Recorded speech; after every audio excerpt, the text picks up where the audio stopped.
다들 행복한 하루를 보내고 계신가요? 사연을 보내려고 하니 어떻게 물꼬를 터야 할지 감이 잘 안 잡히네요. 안녕하세요. 저는 얼마 전에 한국에 들어온 40대 여자입니다. 어떤 이야기를 할지 참 궁금하시죠? 제 이야기는 전 남편과의 징글징글한 이야기입니다. 그럼 지금부터 속 시원하게 한번 털어보겠습니다. 제 남편은 말 그대로 개천용, 개천에서 용이 난 케이스였습니다. 술독에 빠져서 늘 정신을 못 차리고 술주정을 부리는 시모에 노름판에 빠져서 돈을 벌기는커녕 빚만 늘리는 시부, 거기다가 어릴 때 사고를 쳐서 애까지 하나 달고 있는 시동생까지 개차반 가족이었습니다. 그중 유일하게 정상으로 보이는 게 제 남편이었죠. 그런 가정 환경을 가진 남자와 결혼을 했다고 하니 주위에서는 모두 저에게 이혼을 하라고 했습니다. 저보고 불쌍하기는커녕 오히려 멍청이라고 부르더라고요. 사실은 몰랐습니다. 남편의 집이 그런 개차반인지 상상도 못했어요. 남편은 저에게 고아라고 했고 고아원에서 자랐다고 했습니다. 그래서 우리 집에서는 오히려 쌍수를 들고 환영을 했죠. 귀한 딸 시집살이 시킬 시댁이 없다고 하니 얼마나 좋았겠어요. 남편은 저를 속이려고 속였던 게 아니라고 했습니다. 실제로 고아원에 어릴 때 맡겨서 성인이 되어 고아원에서 쫓겨날 때까지 수모를 참으며 살았다고 했습니다. 공부를 제대로 시켜주지 않아서 혼자 친구들이 버린 문제집을 주워다가 지우개로 박박 지워가며 공부를 했다고 했어요. 그래서 제 남편은 변호사가 되었고 저보다 저희 아버지를 먼저 알게 되었습니다. 저희 아버지는 국내에서 내노라 하는 불굴의 탑 10대 변호사 사무실 안에 들어가는 법무법인의 대표였습니다. 아버지께서는 판사로 임용이 되어 법원에 오래 자리를 잡고 계시다가 판사직을 내려놓고 변호사가 되셨죠. 운 좋게 굵직한 사건들을 맡아 해결을 하신 이후 사무실은 점점 커졌고 지금은 모든 분야에서 탑이라고 일컫는 법무법인을 운영하십니다. 아버지께서는 정치계 쪽에도 기업인들 사이에서도 인기가 많은 변호사였습니다. 그런 아버지의 눈에 제 남편이 어떻게 눈에 들어왔는지 궁금하시죠? 우리 남편은 아주 뚝심 있는 국선 변호사였습니다. 아주 진창으로 나락으로 가난한 사람들을 대변하는 그런 변호사였어요. 뚝심이 어찌나 강한지 주위에서 아무리 흔들어도 꿈쩍없는 사람이었습니다. 아버지께서는 그런 제 남편을 너무나도 마음에 들어 하셨고 하루라도 빨리 본인의 사무실로 스카우트하고 싶어 하셨습니다. 몇 번의 제의를 했지만 그때마다 거절을 당하셨다고 했어요. 남편은 가난한 사람들을 도와주고 싶다고 커다란 회사에 들어가 굵직한 사건만 맡으면 소외된 사람들은 누가 변호해주냐고 했다고 하더라고요. 그러면 그럴수록 우리 아버지의 마음에는 가득히 제 남편이 담겼다고 했습니다. 그날은 어머니의 심부름으로 아버지께 물건을 가져다 드리러 사무실에 방문한 날이었는데 그날도 아버지께서는 제 남편을 회유하러 부르셨어요. 남편은 거절을 하고 나오고 저는 아버지의 사무실로 들어가는 순간 마주쳤습니다. 저는 남편에게 정말 한눈에 반하고 말았습니다. 아버지의 사무실에서 멀끔하게 나오는 그 모습에 두 눈을 빼앗기고 말았습니다. 저는 아버지께 당장 달려가 저 사람은 누구냐고 물어보았죠. 아버지께서는 아주 뚝심이 있는 남자라면서 저에게 모든 이야기를 해주셨어요. 스카우트하고 싶은데 죽어도 넘어오지 않는 사람이라면서요. 저는 그날 하루 본 제 남편의 얼굴이 잊혀지지 않아서 시름시름 앓았습니다. 이게 바로 상사병이라는 걸까요? 정말 딱 한 번만 더 봤으면 좋겠다 하는 생각이 머릿속에서 지워지지 않았습니다. 결국 전 용기를 내었어요. 수소문을 해서 남편이 일하는 국선 변호사 사무실을 찾아갔습니다. 무슨 일로 오셨습니까? 저에게 묻는 남편에게 저는 그저 아무 말도 하지 못했습니다. 제가 무슨 사정이 있나 보다 하고 잠자코 저를 기다려 주었는데 그 모습도 너무 강단 있어 보이고 멋있더라고요. 저는 솔직하게 이야기했습니다. 제가 누구 딸인지 말이죠. 그러자 저한테 사무실까지 따님이 찾아올 거라 생각도 못했다면서 이미 제안은 거절했다고 했습니다. 저한테 그게 무슨 상관일까요? 아버지 회사랑은 관계없이 찾아온 거여서 저는 당당하게 데이트 신청을 했습니다. 그러자 얼굴이 새빨갛게 변하면서 말을 잇지 못하시더라고요. 저는 그 뒤로 매일같이 국선 변호사 사무실을 출입했습니다. 도시락을 싸들고 가기도 하고 직원분들의 커피를 바리바리 싸들고 방문을 하기도 했죠. 처음에는 부담된다며 거절하더니 제가 들은 척도 안 하고 계속 방문하자 포기한 듯 싶었습니다. 직원들은 오히려 제가 가져올 간식거리들을 기다리는 듯 했어요. 그렇게 3개월을 내리 출석했더니 저에게 이야기 좀 하자고 하더라고요. 저는 드디어 저에게 기회가 온 것이라고 생각했습니다. 같은 사무실을 사용하는 다른 변호사들도 모두 저한테 잘해야 된다고, 저 같은 여자를 잡아야 한다고 입김을 불어넣고 있었거든요. 솔직히 우리 어머니께서 아버지에게 얼마나 지극정성인지 크고 자라면서 배웠기 때문에 저도 내조만큼은 정말 잘할 수 있었어요. 든든한 처가의 뒷배까지 생기는 건데 당연히 저를 잡아야 하는 거 아니겠어요? 그런데 제 남편은 저를 불러내어 아주 음울한 이야기들을 쏟아내었습니다. 나는 고아예요. 우리 부모는 나를 버려두고 방치했고 결국 고아원에 가게 되었습니다. 지긋지긋한 사람들이었어요. 당신은 항상 행복하고 예쁜 것만 보고 자랐을 거 아닙니까? 나는 그런 당신이 너무 부담스럽습니다. 저에게 솔직하게 이야기한다면서 제가 부담스럽다고 하는데 눈물이 왈칵 터지더라고요. 그러더니 뒤돌아서 사무실에 들어가 버리더라고요. 저는 이대로 제 사랑을 접어야 하나 했습니다. 처음에는 너무 가슴이 아파서 숨을 쉴 수조차 없었어요. 하루가 가고 이틀이 가자 배가 고프고 의욕이 생기더라고요. 10번 찍어서 안 넘어가는 나무가 없다고 하잖아요. 딱 3일째 되는 날부터 다시 남편의 사무실에 얼굴 도장을 찍기 시작했습니다. 그리고 남편이 저를 쫓아내려고 하는 순간 정면 돌파를 했어요. 제가 부담스럽다고 했지만 저를 싫어하는 건 아니잖아요. 남편은 허를 찔린 듯한 얼굴을 했고 저는 이 남자의 진심을 엿볼 수 있었습니다. 이 사람은 정말 나와 자신의 집안 차이나 살아온 모든 것이 맞지 않는다고 느꼈을지언정 저를 좋아하고 있다는 건 확실하다고요. 그래서 저는 더 이상 뒤로 미루지 않았습니다. 이 사람을 끝까지 쫓아다니기로 마음을 먹었죠. 그래서 8개월이 지났을 때 이 사람은 저에게 항복을 했습니다. 제 마음을 받아주기로 했어요. 저는 정말 행복해서 날아갈 것 같았고 남편은 저의 아버지 회사로 스카우트 제의까지 받아들이게 됐습니다. 우리 아버지는 저에게 정말 복덩이라고 하셨어요. 우직한 남편이 아버지의 사무실에 입성하자 아버지는 정말 평생 소원 다 이뤘다는 말을 하셨죠. 저는 이때다 싶어서 남편과 연애 중이라는 사실을 밝혔고 아버지는 아주 놀라워하시면서도 축하를 해주셨어요. 우리 남편이 고아라는 사실을 저희 부모님께서 쌍수 들고 환영했다고 하셨잖아요. 아버지께서는 당장 결혼이라도 하라며 저희를 응원해 주셨습니다. 그래서 저희는 결혼을 준비했어요. 남편이 국선 변호사로 일하면서 모아둔 돈이 별로 없었기에 저희 아버지께서 통 크게 사무실 근처에 아파트를 하나 사주셨고요. 어머니께서는 혼수를 채워주셨습니다. 남편은 너무 면목 없다며 늘 우리 집에 와서 죄인처럼 굴었지만 부모님께서는 남편에게 당당하게 굴으라고 하셨습니다. 어디 가서 절대 뒤처지지 않는 땡땡 법무법인의 변호사라고 기죽지 말라고 하셨어요. 그렇게 저희는 행복한 웨딩 촬영도 하고 신혼집을 꾸미며 결혼식 날만 기다리고 있었습니다. 그런데 사건은 결혼식 당일에 터졌어요. 남편이 고아라고 했기 때문에 우리 가족 모두 그런 줄 알고 있었고 혼주석 또한 비워뒀었거든요.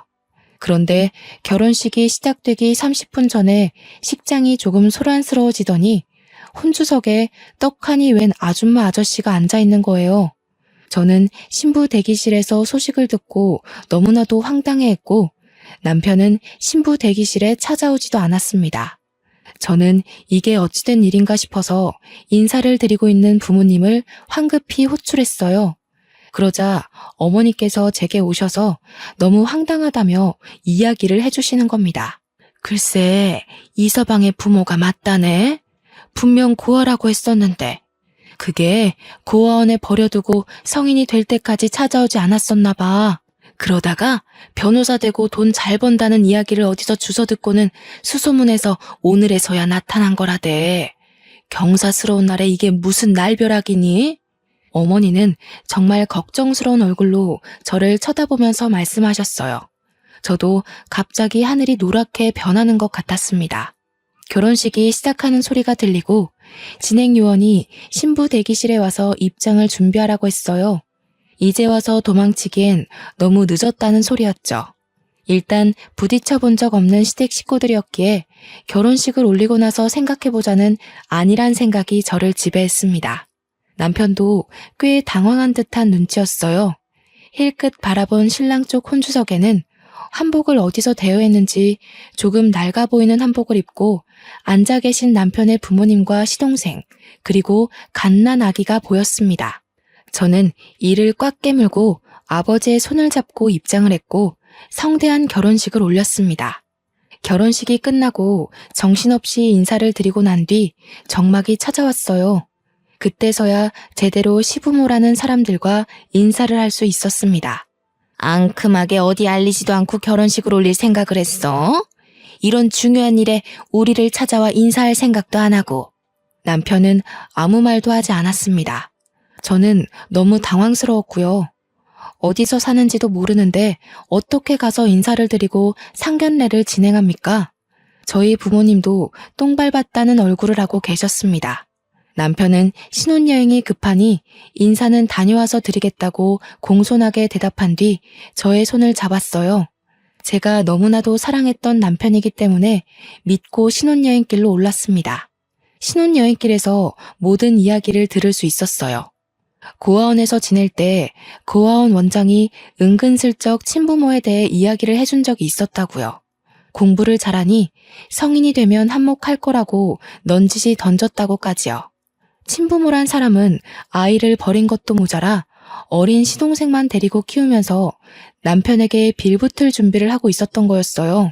결국에 변호사가 되고 고아원에 찾아가 수소문을 해서 얼마 전에 연락이 왔다고 했습니다. 남편은 결혼을 한다고만 이야기했고 결혼식까지 찾아온 건 시부모가 스스로 한 거라고요. 저는 그런 남편을 꼭 안아주었습니다. 저라면 친부모고 나발이고 고생할 때 지원은커녕 애를 버리기까지 했는데 그런 사람들이랑은 인연 자체를 끊을 것 같거든요. 그런데 남편은 그래도 낳아준 부모라면서 고아원에 맡겨지기 전까진 행복했던 기억들도 있다고 그 사람들과의 인연을 끊지 못했습니다. 그러면서 눈물을 흘리기 시작하는데 저는 안쓰러운 마음이 들면서도 왜 끝끝내 저에게 고아라고 말을 했는지 의문이 들었어요. 미리 언질이라도 해주었으면 결혼을 조금 미뤘을지도 모르죠. 아니면 제가 시부모를 찾아가서 이야기를 듣고 오해를 풀 시간이 충분했을지도 모르고요. 상견례 한 번 한 적 없는 시부모라는 사람이 결혼식 당일에서야 갑자기 나타나 행색만 겨우 맞추고 혼주석에 앉아 있었다고 생각해보세요. 미리 알았으면 한복이라도 제대로 해드렸을 텐데 우리 부모님이랑 얼마나 비교가 되었겠습니까? 소매가 다 낡아 빠진 한복에 누렇게 변해버린 와이셔츠에 어디서 빌렸는지 기장도 맞지 않은 정장을 입고 나타난 시부모.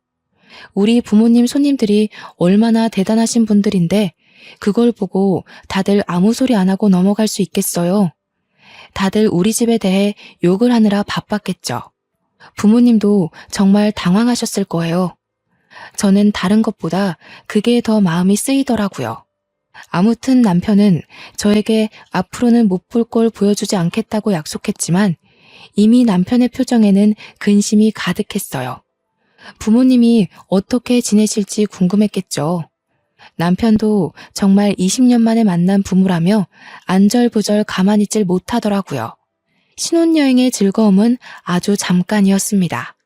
그렇게 서울로 돌아와 신혼집에 들어갔는데 시부모란 사람이 신혼집 구경은 언제 시켜주냐고 연락이 왔습니다.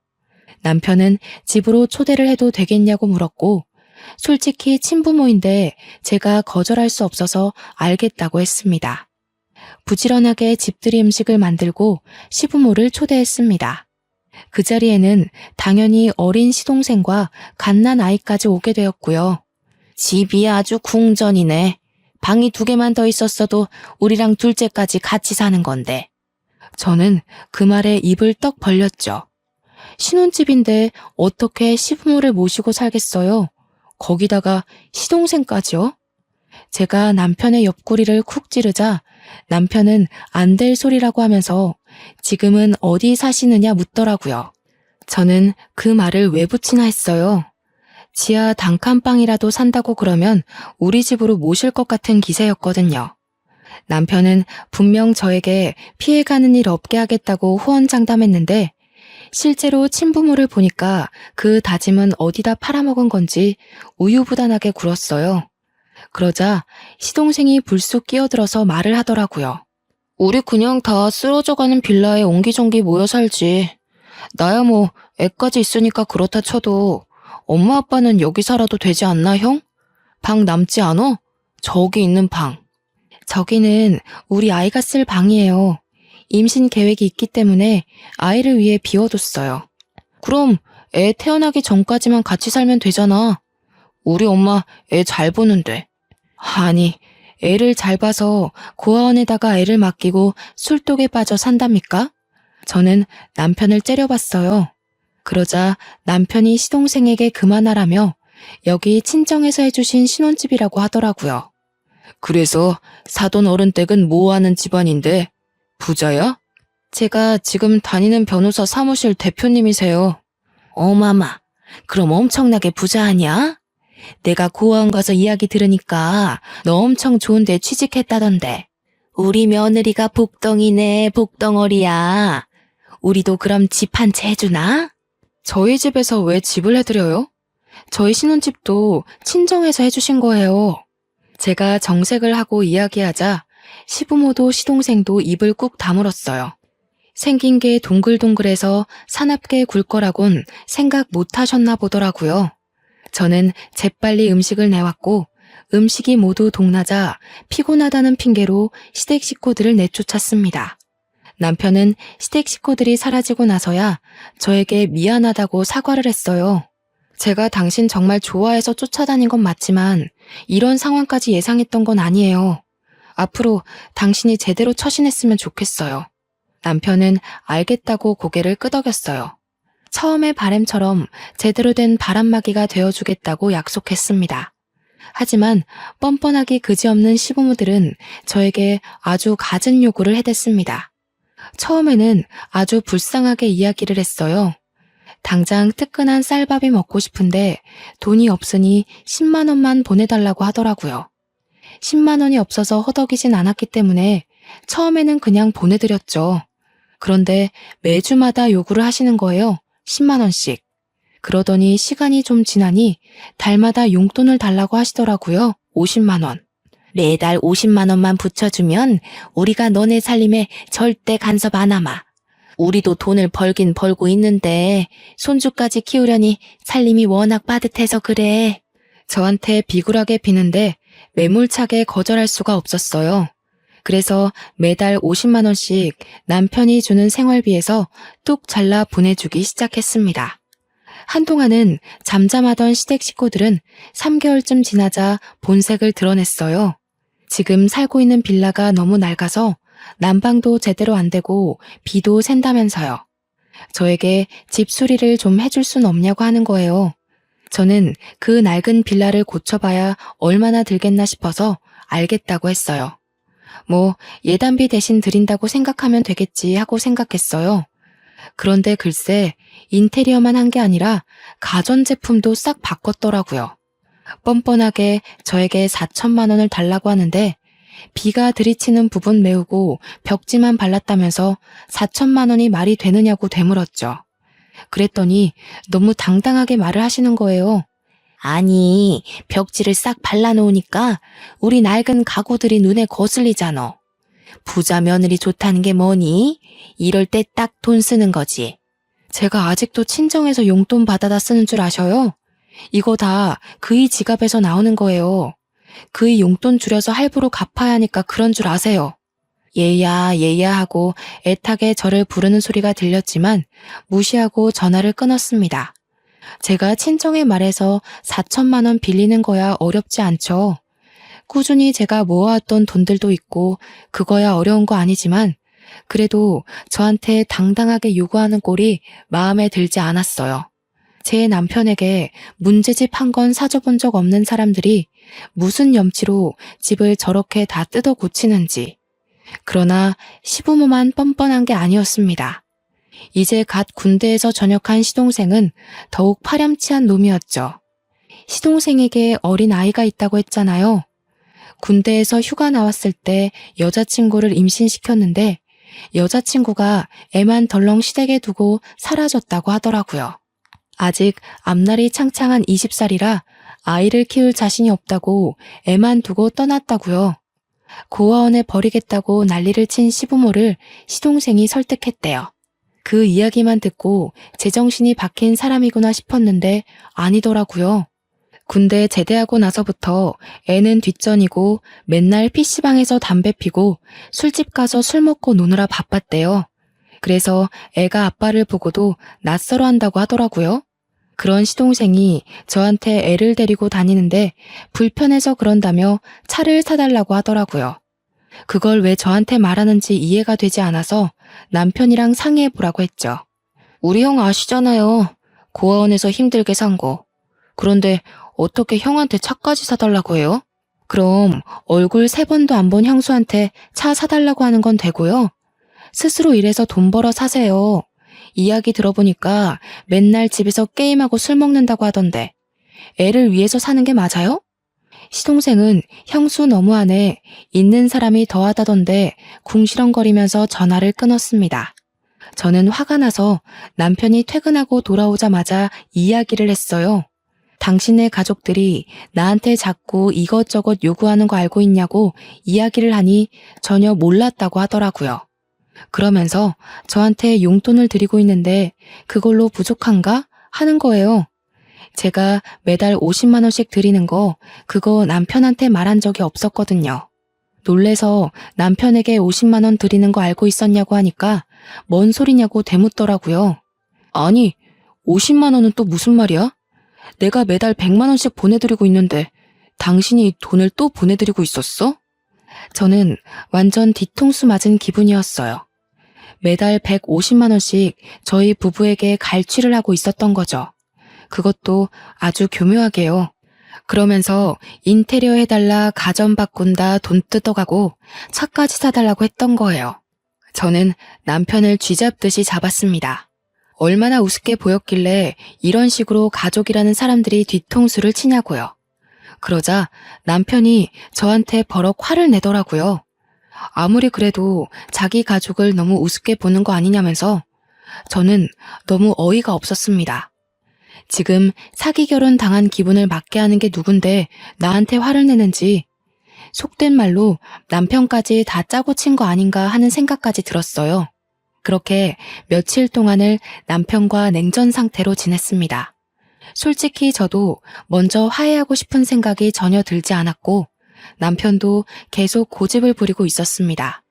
저에게 자기 가족을 사기꾼 취급한 걸 사과하라고 하더군요. 저는 끝까지 하지 않았어요. 고아원에 갖다 버린 부모 뭐가 그리 불쌍하고 안타까워서 저러는지 이해가 가질 않았습니다. 그 뒤로 남편과는 깊은 대화를 잘 하지 않게 되었어요. 남편은 무슨 일이 그리 바쁜지 아버지 회사 일을 혼자 도맡아서 하는지 야근하기 일쑤였고요. 하루 종일 저는 답답함과 싸워야만 했습니다. 오죽하면 정말 이혼까지 생각을 했을까요? 하지만 남편이 열심히 일할수록 우리 아버지의 사위 칭찬은 입이 마를 날이 없었습니다. 어딜 가나 자랑을 하고 다니시더라고요. 딸이 개차반 시댁에 시달리는 건 전혀 모르시고요. 하지만 아버지 어머니를 속상하게 하고 싶지 않아서 꾹 참았습니다. 어차피 제가 확 쏘아대면 별다른 요구를 하지 못하고 전화를 끊으셨거든요. 남편이 일에 중독된 지 몇 개월이 지나고 시동생에게 급하게 전화가 왔어요. 문제가 생겨서 아이를 두고 밖에 나가야 하는데 시부모도 집에 없다고 애 좀 봐줄 수 있냐고 묻더라고요. 이미 아이는 18개월 정도 된 상태였기 때문에 이유식도 따로 필요 없다. 밥이랑 김만 줘도 된다고 했어요. 급하다는데 오죽 맡길 사람이 없으면 저한테 이런 부탁을 할까 싶어서 알겠다고 했습니다. 시동생은 저희 집으로 찾아와서 아이를 맡기고 최대한 빨리 오겠다면서 사라졌어요. 저는 졸지에 난생 처음 애를 보게 되었습니다. 남자아이였는데 생각보다 너무 활발하더라고요. 정말 세상의 모든 어머니들, 할머니들, 그리고 보육교사들을 진심으로 존경하게 되었습니다. 고작 18개월인데 어찌나 빨빨거리면서 온 집안을 구석구석 뛰어다니던지 거기다가 체력이 엄청 좋은지 지치지를 않더라고요. 하루 종일 숨바꼭질에 술래잡기에 말도 제대로 못하는 아기와 뛰어놀았더니 진이 다 빠지더라고요. 남편은 밤 9시가 돼서야 퇴근을 했고 그때까지도 시동생이 나타나지 않아서 저는 거실에서 아이와 함께 잠이 들었습니다. 아무래도 하루 종일 뛰어논 탓인지 애는 뒤척이는 기색 없이 잠들었어요. 밤 11시가 넘어서야 시동생이 헐레벌떡 집으로 찾아왔고 잠든 아이를 보내주었습니다. 저한테 연신 감사하다고 인사를 하는 시동생의 입에서 약하게 술 냄새가 느껴졌어요. 저는 어디를 다녀왔는지 궁금하진 않았지만 좀 찝찝하더라고요. 도련님 술 드셨어요? 애 안고 집까지 잘 가실 수 있어요? 설마 뭐 애 떨구겠습니까? 제가 차가 있었으면 안전하게 데리고 갔을 텐데. 술 드셨으면서 무슨 운전이에요. 조심히 가세요. 그러자 남편이 조용히 옷을 입더니 데려다 주겠다고 하더라고요. 참나, 지 가족 생각은 아주 끊임없이 하는 것 같았습니다. 저는 별다른 이야기하지 않고 방으로 들어왔어요. 대충 40분쯤 지나니 남편이 다시 집으로 돌아오더라고요. 그러더니 저한테 시댁에 경차라도 한 대 사줘야 할까 하는 겁니다. 저는 펄쩍 뛰었어요. 지금 고정적으로 나가는 돈이 얼만데 경차까지 사주냐고 하니까 조카가 아기라서 차가 있어야 할 것 같다는 거예요. 저는 방금도 술 먹고 들어온 시동생에게 운전대를 내어줄 수 있냐고 다 같이 죽는 거 아니냐고 했습니다. 그러자 남편이 또 무슨 말을 그렇게 하냐고 저한테 화를 버럭 냈어요.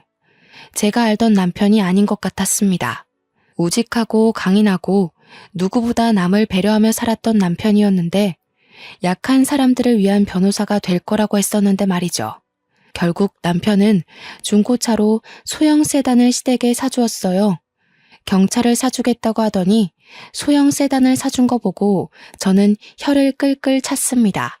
그렇게 차까지 사주고 나니 남편이 분명 용돈 남는 거 하나 없어야 하는데 이 남자 자꾸 어디서 돈을 쓰더라고요. 시댁에 소고기를 보내고 조카를 준답시고 몇십만 원짜리 장난감을 사주고 저는 아버지에게 슬쩍 남편의 연봉이 올랐냐고 물어봤는데 그건 아니라고 했어요. 원래도 잘 벌긴 했지만 그래도 저희가 매달 청약도 들고 적금도 있고 고정 생활비에 지출비도 있고 시댁에 150만 원씩 용돈도 드리고 하다 보니 남편이 유동적으로 쓸 수 있는 현금이 부족하긴 해야 하는데 이상하게 화수분처럼 돈을 꺼내더라고요. 슬슬 찜찜해지기 시작했죠. 그렇게 또 2달이 흐르고 시동생은 간간히 저희 집에 아이를 맡겼어요. 조카가 절 좋아한다는 말도 안 되는 이야기를 들이밀면서 애를 맡기더라고요. 처음에는 한두 번이니까 알겠다고 좋은 마음으로 아이를 봐주었는데 이게 시도 때도 없이 그러니까 저도 싫더라고요. 주말에 남편이랑 데이트라도 할라 치면 조카를 데려오질 않나. 평일에도 불쑥 찾아와서 1시간만 맡아주세요, 2시간만 맡아주세요 하는데 제가 무슨 보모라도 된 기분이었습니다. 그래서 하루는 집에 없는 척을 했어요. 배를 여러 번 누르고 문도 쾅쾅 두들기다가 집에 진짜 없나? 하면서 조용해지더라고요. 엘리베이터가 열렸다 닫히는 소리도 들려서 시동생이 갔나 싶어서 인터폰을 켜보니까 없더라고요. 그래서 잘됐다, 집에서 늘어지게 영화나 봐야지 하고 있는데 갑자기 조카의 울음소리가 들리는 거예요. 놀래서 현관문을 벌컥 열었습니다. 그러자 시동생은 어디로 사라지고 없고 현관문 앞에 조카만 덜렁 있었어요. 아직 2돌도 안 된 아기를 두고 사라진 거예요. 저는 놀래서 시동생에게 전화를 하려고 휴대폰을 열었는데 문자가 하나 와 있더라고요. 형수, 어디 갔어요? 문 앞에 애 두고 저 일 좀 보고 올게요. 집에 얼른 들어가서 애 좀 챙기세요. 저는 정말 너무너무 빡쳤습니다. 그래서 바로 아이를 데리고 집에 들어와 시동생에게 전화를 걸었습니다. 전화를 당연히 받지 않더라고요. 그 뒤로도 3번을 더 걸었는데 받지 않았어요. 결국 남편이 먼저 퇴근해서 돌아왔고 아이와 함께 저녁을 먹고 씻긴 뒤 남편에게 문자를 보여주었습니다. 남편은 문자를 보더니 놀래서 눈이 땡그레지더라고요. 그 순간 시동생이 현관문 벨을 누르더라고요. 남편이 문을 열어주었고 제가 바로 시동생의 뺨을 때렸습니다. 남편도 시동생도 무척 놀란 얼굴이었어요. 도련님, 아무리 상식이 없다고 해도 제정신이에요? 문자만 하나 덜렁 보내놓고 애를 문 앞에 두고 사라지면 어떡해요? 이 어린애가 계단이라도 굴렀으면 어쩔 뻔했어요. 아빠라는 사람이 이렇게 무책임해도 돼요? 제가 막 소리를 지르자 남편이 그제서야 시동생을 혼내기 시작했어요. 그러자 시동생이 입을 꾹 다물고 자고 있는 아이를 들쳐업고 가더라고요. 남편이 따라 나서는 걸 보면 집까지 데려다 주는 것 같았습니다. 저는 열을 식히느라 샤워를 하고 나왔더니 남편이 와 있더라고요. 제가 뺨 때린 게 너무했냐고 물어보니 아니라고 잘했다고 하면서도 뭔가 할 말이 있어 보였어요. 할 말이 있으면 지금 하라고 했더니 저한테 조카 이야기를 하더라고요. 동생이 너무 어리기도 하고 조카는 엄마의 손길이 필요한 것 같아서 말이야. 내가 부모님이랑 이야기를 해봤는데 조카를 우리가 입양해서 키우는 게 어떨까? 저는 남편에게 바로 손에 집히는 휴지를 던졌습니다. 우리한테 애가 있는 것도 아닌데 어떻게 그런 말을 할 수 있어? 남의 자식을 내 자식처럼 키우라고? 그게 말이나 되는 소리야? 언제는 고아라며, 가족 없다며. 남편은 저에게 진정하라고 오늘은 따로 자자고 하면서 거실로 나갔습니다. 저는 너무 스트레스를 받아서 구토가 확 올라왔어요. 한바탕 변기를 붙잡고 다 토해낸 뒤 겨우 잠이 들었습니다. 그 뒤로 스트레스 탓인지 미열도 자꾸 오르고 식욕도 없고 어지럽기도 하고 그러더라고요. 그러다 일이 확 터졌죠. 시모가 술 먹다가 옆 테이블 아줌마랑 시비가 붙어서 싸움이 났는데 옆 테이블 아줌마를 거의 발로 밟았다는 거예요. 곤죽이 된 피해자가 시모에게 폭행치사 소송을 건 것이었어요. 남편은 난리가 나고 시모는 저에게 우리 아버지 회사 변호사 1명 빵빵한 분으로 붙여달라고 요구를 하고 저는 진짜 저희 부모님 보기 부끄러워서 아무 말도 못했고요. 저한테 계속 전화를 걸어서 변호사가 그리 많은데 자기 일 봐줄 사람 하나 없는 게 말이 되냐고 소리를 치는데 진짜 혀를 깨물고 싶었어요. 시부는 저한테 아들이랑 시모 몰래 50만 원만 빌려주면 100만 원으로 불려서 갚겠다는 헛소리나 하고요. 개버릇 남 못 준다더니 시부는 아직도 노름질을 하고 있고 시모는 술독에 빠져 살고 있었습니다. 남편은 하루하루 말라가고 있었어요. 안쓰러워서 보듬어주고 싶다가도 지 가족 챙기는데 힘쓰는 걸 보면 정내미가 뚝 떨어졌습니다. 그러다가 문득 알게 되었습니다. 제가 생리를 하고 있지 않다는 사실을요. 저는 바로 약국에 가서 임신 테스트기를 했고 선명한 2주를 확인했습니다. 이걸 경사라고 해야 할지 악재라고 해야 할지 너무나도 두려웠어요. 남편에게 점점 신뢰를 잃어가는 와중에 덜컥 임신이라뇨. 하지만 산부인과에 가서 8주가 됐다는 소견을 받고 아이의 심장 소리를 들으니 모성애가 생기더라고요. 어떻게 해서든 내 아이만큼은 정말 제대로 번듯하게 사랑만 주면서 잘 키워야겠다. 그런 생각이 들었습니다. 그런데 병원에서 제 자궁이 약하다고 하더라고요. 유산기가 있으니까 조심해야 된다고 저 같은 산모들은 30주가 돼도 불안해야 한다고 했어요. 절대로 무리하지 말고 집에서 쉬는 것만 생각하라고 하면서요. 저는 제 임신 사실을 남편과 친정에 알렸습니다. 친정 부모님은 당연히 너무나도 좋아하셨죠. 저에게 벌써 어디 한약이 좋다더라 하시면서 하루빨리 손주를 만날 날을 기대하고 있었습니다. 남편에게는 모든 걸 솔직하게 말했습니다. 제 자궁이 약해서 절대로 스트레스 받으면 안 되고 무리해서도 안 된다고요. 남편은 제 말을 잘 이해한 것 같았어요. 그 뒤로 시부모에게 연락을 받는 일이 없었거든요. 하지만 한 가지 시동생만큼은 여전히 눈치 없이 굴었습니다. 저에게 자꾸만 조카를 맡기고 사라졌어요. 분명 술 먹고 노는 게 맞는데 아니라고 뚝 잡아떼면서 제가 거절하지 못하게 집으로 애부터 들이밀더라고요. 제가 임신 4개월을 넘겼을 시점 조카랑 놀다가 무리를 했는지 배가 조여들게 아파오기 시작했어요. 그때 응급실에 가니 자궁이 많이 약하다고 하면서 집에서 누워만 있으라고 하더라고요. 하지만 뛰어서 놀아주던 조카애가 벌써 2돌을 넘겼는데 가만히 앉아서 놀자고 하면 그러겠다고 할까요? 저한테 더 뛰자고 계속 졸라대기만 했죠. 저는 결국 병원에 입원을 해야 했습니다. 자궁이 수축해서요. 절대 무리하지 말라는 의사 선생님의 신신당부를 듣고 집으로 돌아간 날 남편은 출근을 했고 어김없이 조카가 집에 찾아왔습니다. 도련님한테 피곤해서 애 못 봐준다고 했는데 잠깐만 봐주면 된다고 들이밀고 도망가더라고요. 어쩔 수 없이 조카에게 큰엄마가 피곤해서 자야 하니까 혼자 놀고 있으라고 했어요. 그렇게 저는 아이에게 TV를 틀어주고 침대에 누워 자고 있었습니다. 곤히 단잠에 빠져 있는데 뭔가 꿀렁꿀렁 거리더니 배에 심한 통증이 느껴졌어요. 정말 악 소리를 외치면서 잠에서 깼다가 그대로 기절을 하고 말았습니다. 그렇게 몇 시간을 기절했는지 모르겠어요. 눈을 떠보니 병원 응급실이었고 남편은 사색이 되어 저를 보고 있었습니다. 순간 저는 느낌으로 알았어요. 제 아이가 유산이 되었다는 것을요. 조카가 제가 잠든 사이 제 배 위로 점프를 했고 그 충격으로 인해 아이가 유산이 된 것이었습니다.